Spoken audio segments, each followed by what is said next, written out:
impian Indonesia. Selamat datang di Vokasinesia bersama saya Nadila Wantari, yang pastinya akan ngajak teman-teman semua nih ngobrol bareng dengan mitra sejalan yang sudah menjadi partner-partner dari pendidikan vokasi.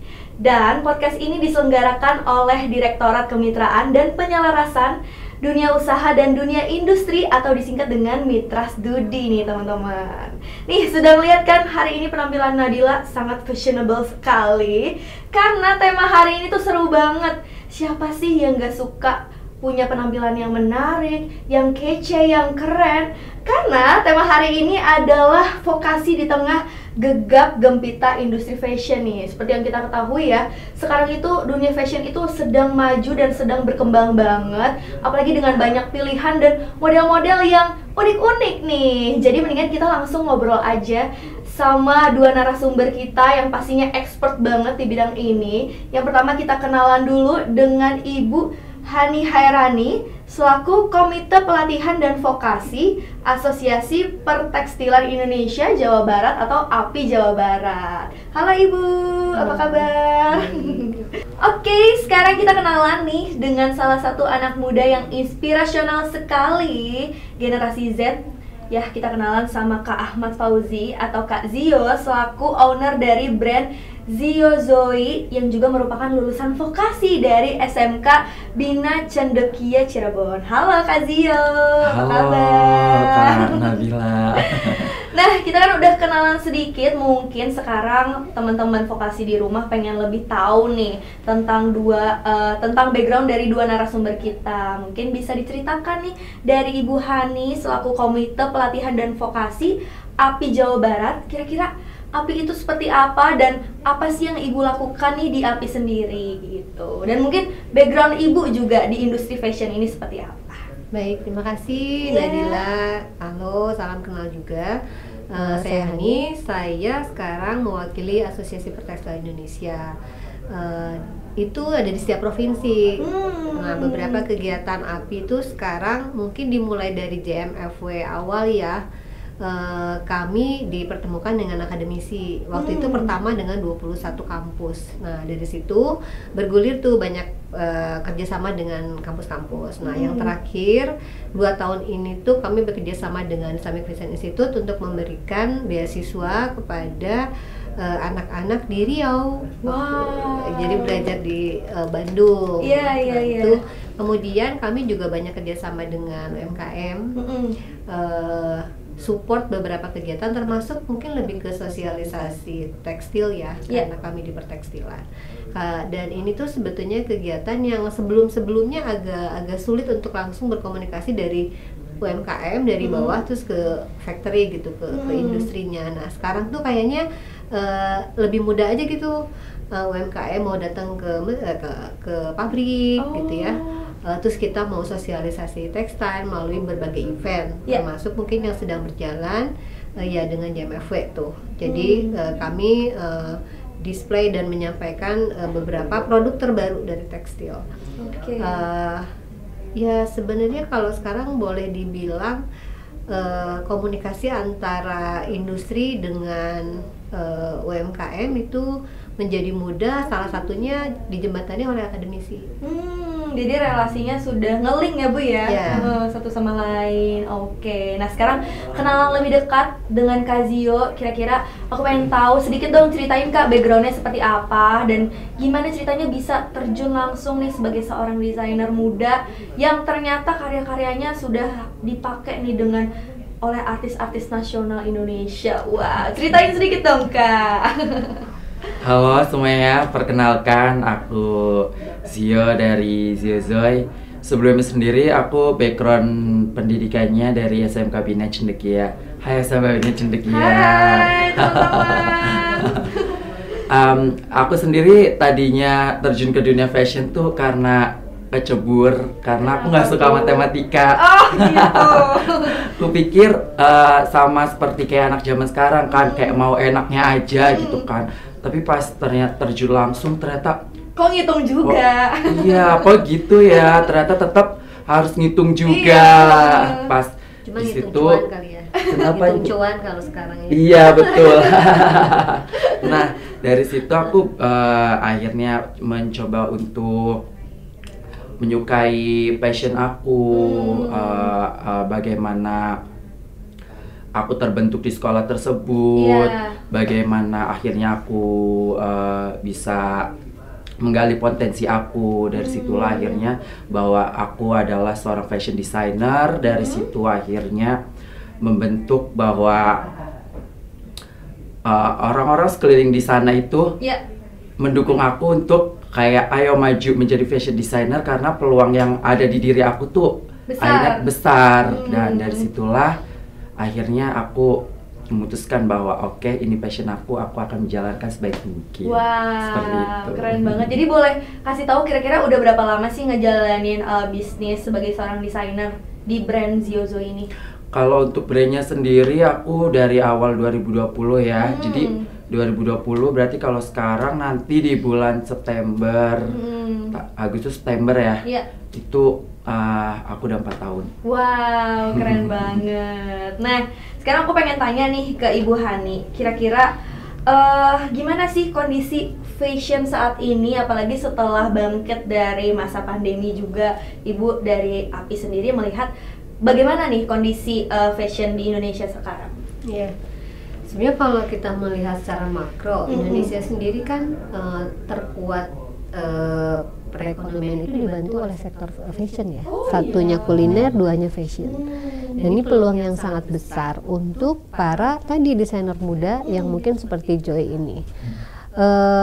Kita tuh boleh dibilang walaupun masih konsumen tertinggi di dunia nih, kita masih ke-5 ya konsumen tertinggi. Berarti kan orang-orangnya suka belanja ya. Benar, kalau beli nggak boleh satu ya Bu ya, minimal 3 warna. Nah ini yang harus pasar ini tuh diambil oleh fashion designer dari Indonesia sendiri, karena pasarnya tadi yang besar. Jangan sampai bersaing dengan luar, dengan brand-brand luar untuk ngambil pasar sendiri.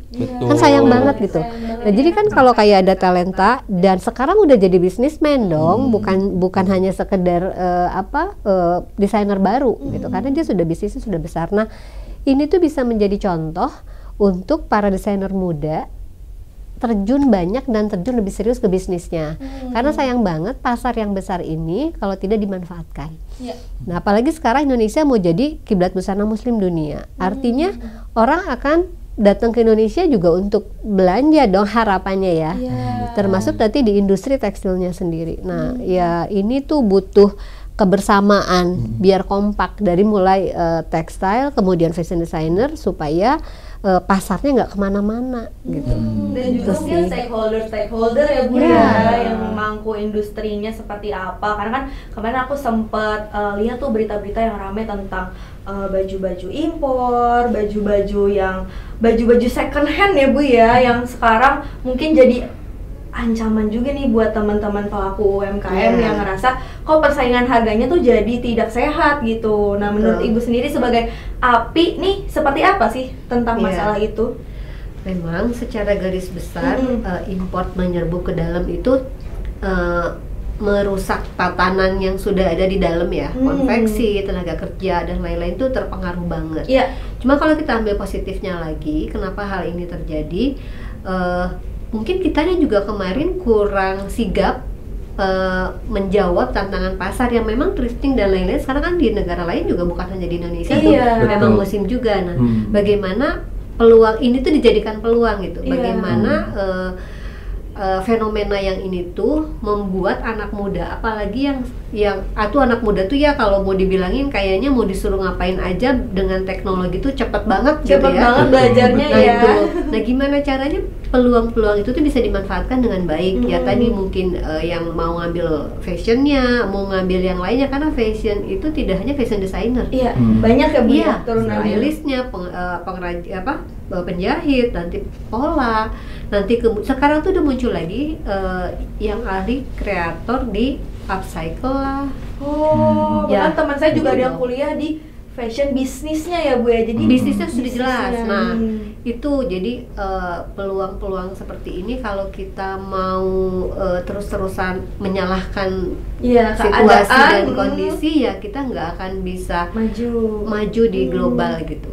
Oke. Jadi anak muda ini, apalagi kalau nanti didukung oleh mitra studi, ada kerjasama maupun kurikulum yang bagaimana nih menyikapi hadirnya barang impor. Iya. Mungkin berarti kita kemarin kurang bisa jual murah, Iya, ya kan? betul. Nah, gimana Karena caranya? Mungkin orang memang- lain tuh ada sekolahnya mungkin gitu. HPP terendah seperti apa? Nah, Standarisasinya ya, mungkin ya. gitu. Nah, itu yang mungkin harus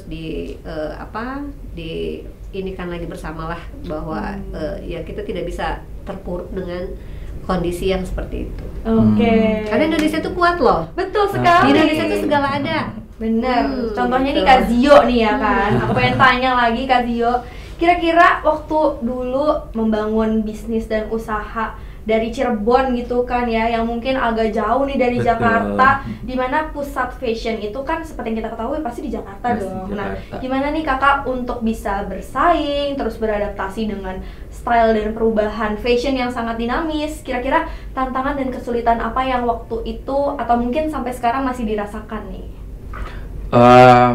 Kalau untuk kesulitan sendiri tuh ya lebih ke ekspedisi di Cirebon belum terlalu banyak. Jadi Peluang bisnis juga tuh. Iya. Ekspedisi juga tuh. betul. Apalagi yang seperti tadi Ibu Hani ceritakan bahwa emang banting-bantingan harga juga kan. Tapi jujur kalau aku sendiri, kalau kita banting harga terus-menerus, kita akan selalu kalah. Iya, Karena orang luar lebih pintar dalam mengatur strategi tersebut karena mereka udah punya SDM yang lebih bagus. Kalau aku sendiri ya paling aku meningkatkan value biar brand aku dengan harga segitu tidak kehilangan pasar. Nah, betul seperti betul. itu. Jadi bisa tetap idealis ya kak ya. Iya. Dengan tidak dengan tidak mengurangi value-value dari fashion yang kakak ciptakan. Betul. Dan ada lagi kekurangan kayak seperti SDM-nya ya. Yang kayak Gen Z zaman sekarang kan apa-apa capek, Iya. apa-apa capek Aduh, gitu males. kan. Aku Bukan udah Gen Z ya? mental Bukan aku. Gen Z ya? Aku Gen Z. Tapi kayak ini Gen Z yang berbeda ya Bu ya. Gen Z positif Gen Z berarti. tahan banting kalau yang ini. Betul. Nah, aku kan tadi waktu itu sempat stalk Instagramnya dan ternyata bajunya Kazio ini udah dipakai artis-artis nasional. Jadi kepercayaannya Kak Ivan Gunawan, bajunya dipakai sama Tiara Andini. Gimana sih ceritanya bisa sampai ada di titik itu tuh, kayak gimana peluang dan keberuntungan apa dan cerita-cerita menarik apa yang kakak dapatkan gitu? Kayak gimana? Cerita awalnya nih. Cerita awalnya aku percaya bahwa aku selalu percaya dengan proses. Gitu kan, kayak aku dari 2020 sampai sekarang aja tuh prosesnya nggak mudah. Jadi ketika aku mendapatkan hal tersebut, aku menganggap bahwa itu adalah hal terbaik yang pernah aku lakukan karena aku mencintai prosesnya. Kayak aku nggak nyangka akan dipertemukan oleh Kak Ivan, aku nggak nyangka akan dipertemukan oleh stylist terbaik Jakarta. Mereka mengontakku dengan baik, Iya, berarti dikontak langsung gitu ya kak? betul, oleh stylist terbaik di Jakarta. Jadi akhirnya aku bisa bekerja sama oleh artis dan orang-orang hebat di Jakarta ini. Keren banget. Nah, terus tadi kan udah bilang kalau misalnya mendapatkan keberuntungan dan proses yang tidak mudah. Betul. Tapi ada nggak sih kayak pengalaman-pengalaman itu juga terkait dengan pendidikan vokasi yang kakak jalani nih waktu selama di SMK? Nah, untuk pendidikan vokasi sendiri di SMK itu bagi saya sangat menyenangkan. Seru. Karena memang aku udah menganggap guru-guru aku yang ada di sekolah tuh mereka kayak ibu sendiri. Gitu kan. Contohnya kayak Ibu Ima, Ibu Putren, hai. Jangan lupa ditonton ya Bu ya. Iya. Mereka ngedidik aku tuh dengan kesabaran. Pola-pola yang mereka ajarkan pun mudah dipahami. Terus mereka mengajarkan bagaimana kita harus bertahan di dunia fashion, bagaimana kita tahan di dunia kerja. Karena memang nggak semuanya kerjaan itu di depan layar terlihat enak, tapi pas kita terjun ke tempat kerjanya tersebut, itu malah kok berbanding terbalik dengan yang apa yang ada di depan layar, seperti itu. Jadi kembali ke vokasi tersebut.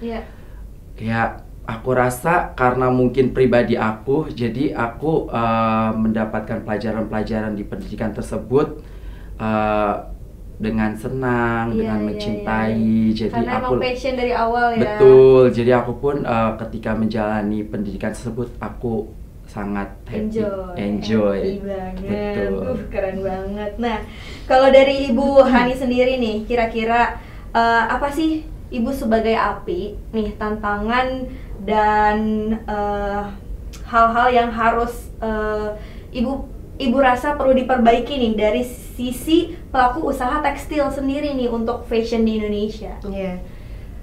Itu yang kerasa banget adalah kejar-kejaran dengan tren. Iya betul. Ya, Berubah-berubah mulu ya, Bu ya. Nah, dibutuhkan kayak misalnya gini, tenaga kerja sekarang lagi trennya printing misalnya. Iya. Nah, jelas kita membutuhkan operator mesin printing yang handal dan lain-lain, itu masih agak keteteran. Nanti cutting misalnya, kalau di garmennya sendiri yang lagi tren sekarang misalnya cuttingan apa, nah itu agak kurang bisa langsung diadopsi oleh di lapangan gitu. Nah itu sebetulnya mungkin tidak perlu merubah kurikulum, tapi mungkin ada tambahan-tambahan kayak komplimen aja. Oh lagi musim ini nih, misalnya lagi musim brokat yang kayak gimana. Nah itu perlu bukan ahli lah ya, tapi tenaga-tenaga yang memahami itu, sehingga industri itu bisa langsung sekarang butuh ini nih gitu, carinya di sini, oh butuh ini gitu. Nah bahkan untuk desain pattern aja gitu, motif dan lain-lain itu masih belum yang banyak gitu. Itu agak-agak susah. Nah baiknya mungkin terus ya tadi, karena dinamis ya, perubahannya tuh cepat banget gitu. Apalagi di Indonesia ya, orang tuh kayaknya ganti baju tuh sering banget. Bener. Udah bukan 4 musim lagi kan? Iya. 52 musim ya? Sehari harus ganti baju 3 kali karena beda lokasi, beda baju, Bu. Nanti kelihatannya kok bajunya gini-gini mulu kan kalau di Instagram. Ya, karena di Indonesia kan 52 musim berarti kan. Seminggu sekali ganti baju. Keuntungan buat kamu. Ya, nah hal-hal seperti itu yang industri butuh mendapat support dari SDM. Iya betul, SDM-nya. SDM yang tersedia gitu. Ketika fenomenanya terjadi lagi tren apa, ada nih SDM yang bisa support industri, ada nih yang bisa ke UMKM-nya gitu. Itu mungkin karena industri kreatif itu perubahannya kadang-kadang nggak bisa diikuti dengan kita santai. Nah harapannya desainer muda, pengusaha-pengusaha muda yang mereka bisa lari gitu gigi 5 sekaligus mungkin gitu. Nah itu butuh support, wawasan dan pengetahuan, ya mungkin pelatihan tambahan atau apapun itu yang mendukung mereka gitu. Oke. Nah tadi ngomongin tentang SDM nih, Kak Zio sendiri kan udah mungkin punya pegawai-pegawai sendiri yang ngebantu desainnya ya kan. Dan kira-kira nih untuk teman-teman vokasi, untuk Kak Zio dan Ibu sendiri, kira-kira apa sih yang dibutuhkan, skill-skill apa sih yang mereka perlukan nih? Gak cuman belajar tentang pola, gak cuman belajar tentang jahit dan juga desain, tapi kira-kira apa aja sih yang mereka harus miliki nih untuk bisa siap bekerja nih di industri fashion? Untuk aku sendiri bekerja itu nggak harus selalu menyenangkan. Nggak semua pekerjaan tuh menyenangkan. Harus happy mulu gitu ya. Iya, kadang kita cuman perlu mencintai apa yang kita kerjakan. Terus kita harus lebih fokus lagi apa yang kita kerjakan. Dan kita harus tahu apa yang diinginkan oleh oleh atasan kita, baik di industri manapun gitu. Karena bagi aku kalau misalnya bekerjanya sekedar bekerja, ya aku rasa itu bukan sebagai manusia. Karena kadang aku sering nemukan kayak mereka punya tim, kayak mereka berangkat kerja, tapi itu nggak bisa karena memang dibutuhkan kreativitas seperti itu. Jadi kalian juga sebagai pekerja yang baik itu minimal banget kreatif gitu kan, terus harus punya wawasan yang luas. Jadi ketika kalian masuk dunia kerja pun kalian tuh akan dihargai dengan passion yang kalian punya. Even kalau misalnya nggak dihargai pun ya kalian bisa leave dari tempat kerja tersebut. Dan tapi udah punya bekal yang cukup ya kayak Betul. untuk bisa mandiri, Iya. punya kreativitas, inisiatif juga Inisiatif pastinya juga. dan punya etos kerja Etos kali kerja ya, yang nggak baik. boleh mental tempe. Karena betul. tadi Kak Zio cerita kalau misalnya di industri ini tuh tidak ada yang instan dan semuanya butuh proses. Butuh proses, Nih, betul. mungkin kalau dari Ibu Hani sendiri bisa tambahin kira-kira apa aja nih skill yang dibutuhkan oleh industri nih bagi para teman-teman Iya. vokasi. Nah, karena di industri tekstil itu berkaitan erat dengan konveksi dan garment ya.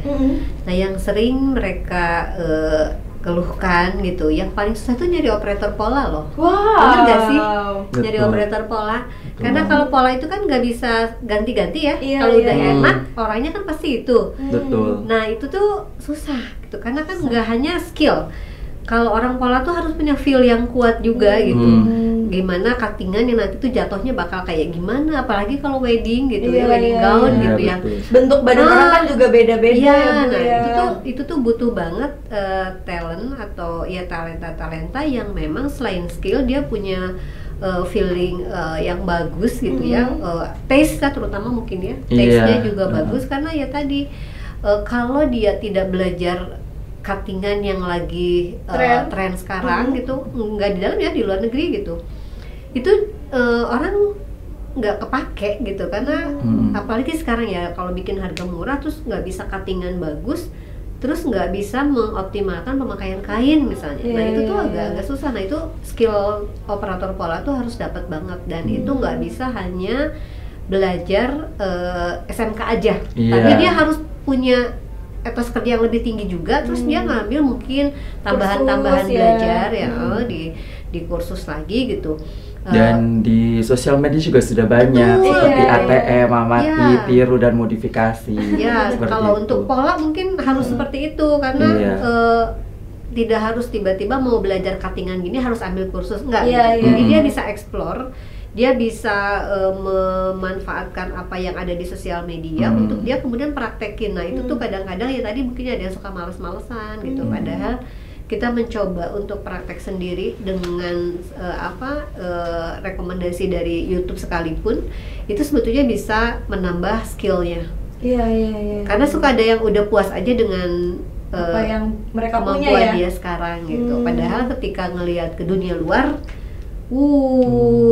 fashion tuh udah yang ya kadang-kadang kita kalau sebagai mamanya Gen Z mungkin ya kalau Iya.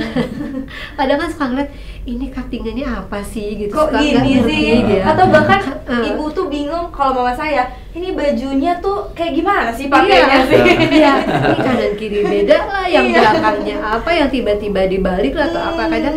Tapi itu trennya kayak gitu, apalagi dengan tren tadi ya, dengan upcycle dan lain-lain, orang menjadi tambah kreatif, tambah memikirkan lagi ini mesti digimanain lagi setelah ini. Nah, itu jangan ketinggalan gitu. Dan itu yang paling beratnya memang tadi sekali lagi di operator pola itu tuh susah gitu. Biasanya juga kalau yang udah bagus tuh kayak di keep ya. Iya. Di keep aja nggak boleh kemana-mana. Gitu. Betul. Gak boleh kemana-mana. Iya. Nah, dengan tadi bicara tentang tantangan dan juga peluang nih. Nah, kalau misalnya Kak Zio sendiri melihat peluang buat teman-teman vokasi di sini yang mungkin masih takut untuk terjun ke industri fashion tuh seperti apa? Gimana sih kesempatan kerjanya? Apakah masih luas dan apakah seperti apa nih yang kakak pandang nih buat teman-teman di rumah gitu? Sebenarnya bicara peluang di fashion ya sangat banyak ya Bu ya. Apalagi kayak fashion tuh nggak mencakup baju aja, bisa dari atas sampai bawah. Bahkan orang bikin sepatu juga itu bisa dibilang fashion, gitu kan. Yang penting kita mau tahu kita arahnya kemana, gitu kan. Bahwa kalian nggak perlu takut karena dunia fashion sampai kita meninggal pun kita nggak akan mati, gitu ibaratnya. Jadi orang meninggal pun dia tetap pakai kain kafan kan. Benar. Seperti itu. Jadi kalau misalnya peluang ya peluangnya sangat besar gitu. Jadi gimana kalian mau arahnya gimana? Baju juga kan ada ready to wear, baju fashion, baju wedding. Bahkan wedding juga ada kayak wedding robe, wedding mama, wedding bride-nya langsung. Jadi tidak perlu takut kalian belajar fashion, tentukan DNA kalian dan mari majukan bangsa. Wih, berarti kalau boleh tahu nih, Kak Zio itu lebih DNA fashionnya tuh ke arah mana nih? Tadi kan belum diceritain awalnya. Oh iya betul, kalau DNA aku ke lebih majestic, misterius, dan futuristik. Jadi aku akan mengarahkan fashion aku tuh bahwa fashion aku tuh nggak kalah dengan fashion yang ada di luar negeri. Seperti itu. Keren banget. Jadi stylenya unik ya, bukan yang emang daily wear yang sehari-hari ke kantor gitu ya? Iya betul. Jadi seperti itu. Karena memang aku tesnya sangat tinggi di fashion, jadi aku nggak main-main ketika buat baju. Keren banget. Customer pertamanya siapa sih Kak kalau boleh tahu? Untuk customer pertama aku, ada ibu-ibu, jadi semoga ibu-ibunya lihat ya. Jadi pertama kali yang buat baju aku itu guru aku sendiri. Oh, gemes banget. Bikin baju apa Kak? Dia bikin baju muslim sih gitu. Jadi aku di tahun pertama itu nggak bikin dress gown sama sekali. Itu aku full ready to wear, baik baju muslim, tunik apa segala macam. Dan itu bagi fashion designer tahun pertama itu tahun terberat dengan dilanda pandemi. Oh iya benar. Kadang kalau beli baju waktu pandemi juga bingung ya pakainya kemana. Iya bingung dan ya gitulah ya, memulainya berat tapi alhamdulillah hari ini udah mulai memetik hasil-hasilnya. Alhamdulillah. Nah kalau misalnya aku balik lagi ke Ibu Hani, kira-kira tadi kan Ibu mungkin sempat sedikit spill ya program-program yang dikolaborasikan antara API dan Vokasi sendiri. Mungkin bisa diceritakan lebih detailnya seperti apa sih Bu? Iya, jadi kami di API itu juga concern terhadap akademisi. Kami terbuka dengan program-program kerjasama. Nah, kalau saya sebetulnya di Jabar, tapi sebelumnya kita kerjasama dengan Islamic Fashion Institute. Nah, yang IV-nya sendiri itu kerjasama dengan IPR Riau. Nah, di sana banyak anak muda yang lulusan SMK tapi pengen sekolah desain gitu ya. Di sana belum ada nih. Nah, jadi kami berinisiatif untuk memberikan beasiswa itu untuk yang akademisi. Itu sudah ada, berarti ya tahun kemarin 2 orang nih. Sekarang lulus, September nanti masuk lagi 2 orang. Mereka akan belajar selama setahun setengah. Itu full cover untuk belajar dari IV-nya, kemudian living cost-nya dari API, dan ada juga yang dari APR. Nah, kemudian untuk program lain kami kerjasama juga dengan UMKM, mensupport yang mau fashion show. Kainnya tuh kita kasih tuh kainnya. Itu boleh pakai kain dari API. Nah, sebelumnya tuh yang pertama di tahun 2021 ya, itu mungkin 21 kampus ya yang tampil untuk fashion show juga disupport untuk kainnya.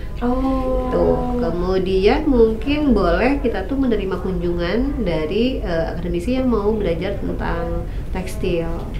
Tadi saya juga sempat dengar tuh Bu, Ibu bekerja sama juga dengan kampus di luar negeri ya Bu ya? Iya, untuk IV-nya. Iya, untuk IV-nya itu bekerja sama dengan kampus di mana Bu?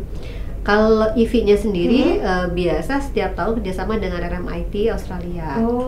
Nah itu mereka kalau kita kan IV kan rekanannya termasuk API gitu, nah makanya kita pasti suka undang ke API. Nah mereka tuh happy banget kalau datang lihat industri tekstil, karena di negara-negara seperti Australia kan nggak ada tuh pabrik tekstil gitu. Jadi mereka apalagi kalau New Zealand gitu, mereka ilmu baru untuk mereka, apalagi kalau mereka tuh jurusannya kan fashion business. Jadi mereka pengen tahu banget sebenarnya proses pembuatan tekstil. Kemudian di Indonesia tuh punya tekstil apa aja, yang sekarang sedang tren tuh apa aja. Nah itu mereka belajar banyak juga.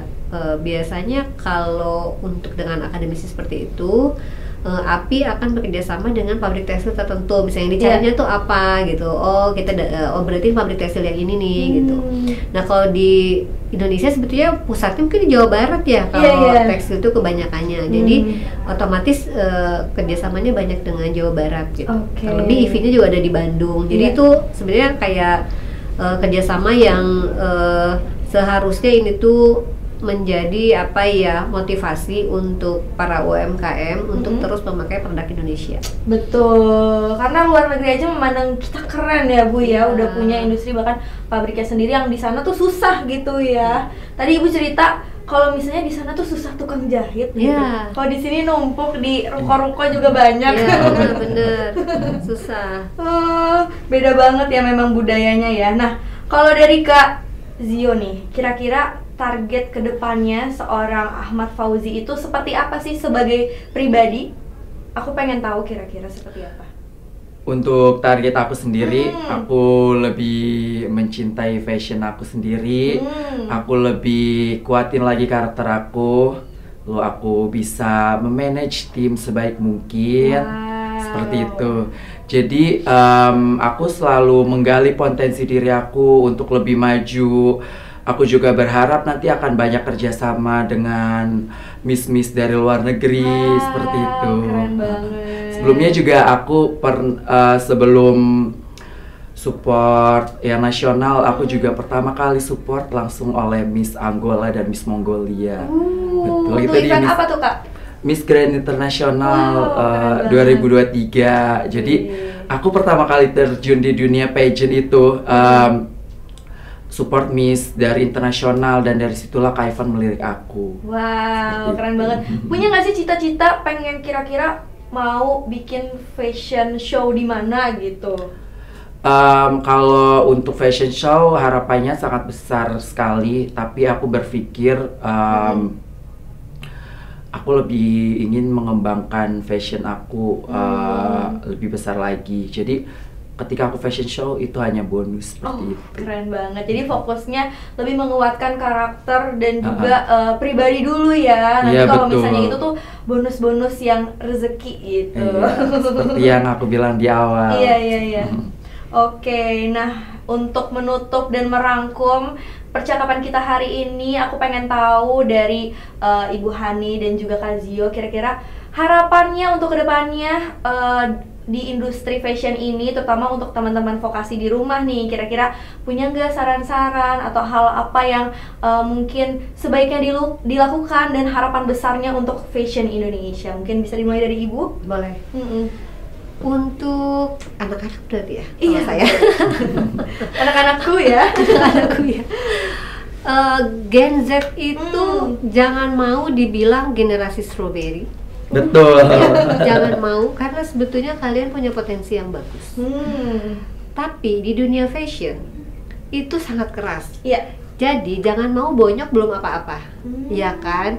Nah, pertahankan motivasi belajar. Jangan cuma nungguin dikasih, tapi bongkar dan aduk-aduk tuh gitu sumber informasi, baik di sosmed, baik buku, maupun mungkin ngebuka link dengan banyak pihak. Nah, ini akan membuat kalian lebih percaya diri, karena ketika bicara fashion dan kalian terbelakang, biasanya dia nanti jadi nggak pede karena ini udah nggak musim ya gitu. Nah, ini tuh perlu usaha dan effort yang besar kalian merangkum informasi untuk kemudian itu dituangkan ke dalam sebuah karya. Iya. Jadi jangan lelah untuk belajar. Intinya itu sih, jangan lelah untuk belajar dan beradaptasi dengan cepat ya Bu ya. Karena peluang besar, kalian punya energi, kalian punya talenta, manfaatkan itu semuanya. Keren sekali. Mungkin Kak Zio mau menambahkan nih untuk teman-teman vokasi di rumah yang mau terinspirasi nih dari lulusan SMK tapi bisa berkarya bahkan ke internasional. Bagi aku sendiri, belajar tuh bisa di mana aja, gitu kan. Kalian bisa loh, kalian nongkrong dengan teman-teman kalian juga bisa sambil belajar. Kalian juga bisa kerja di mana aja. Karena memang fashion itu jangkauannya luas. Jadi harapannya untuk adik-adik kalian tuh lebih tahan banting, lebih memotivasi diri sendiri lagi bahwa kita kuat, kita bisa, dan lebih disiplin lagi. Karena jujur aku sendiri emang gak disiplin, tapi karena aku punya manajemen yang baik, jadi aku maksain diri bahwa emang aku harus karena aku punya motivasi kalau misalnya aku nggak ngelakuin ini, aku akan jadi seperti ini, seperti itu. Jadi kalian harus tahu ketika kalian melakukan seperti ini, ya masa depan kalian akan seperti itu. Jadi seperti itu. Jadi harus punya motivasi yang kuat ya, kayak. Iya, betul. Untuk jadi kita gak gampang menyerah. Iya. Gitu. Jadi dari aku sendiri seperti itu karena aku ngerasain banget ketika kita punya motivasi yang kuat, kita tuh akan dengan sendirinya mengulik seperti yang ibu bilang. Dan untuk kalian baru lulus jangan pernah mikirkan apapun. Banyak belajar, banyak literasi lagi, terus jangan takut gagal ya. Betul, jangan takut gagal karena kalau kalian banyak literasi, banyak relasi juga termasuk itu peluang kalian untuk di dunia fashion sangat besar. Wih, terima kasih. Nah, itu tadi sesi ngobrol kita dengan para mitra sejalan. Nah, pastikan juga teman-teman di rumah untuk follow kami di Instagram @mitrasdudi karena di situ kalian pasti bakal mendapatkan banyak informasi nih seputar pendidikan vokasi. Terima kasih juga untuk Ibu Hani dan juga Kak Zio yang sudah menyempatkan waktunya untuk datang di Vokasinesia hari ini. Nadila Wantari pamit undur diri, sampai ketemu di episode-episode selanjutnya. Dan salam vokasi kuat menguatkan Indonesia.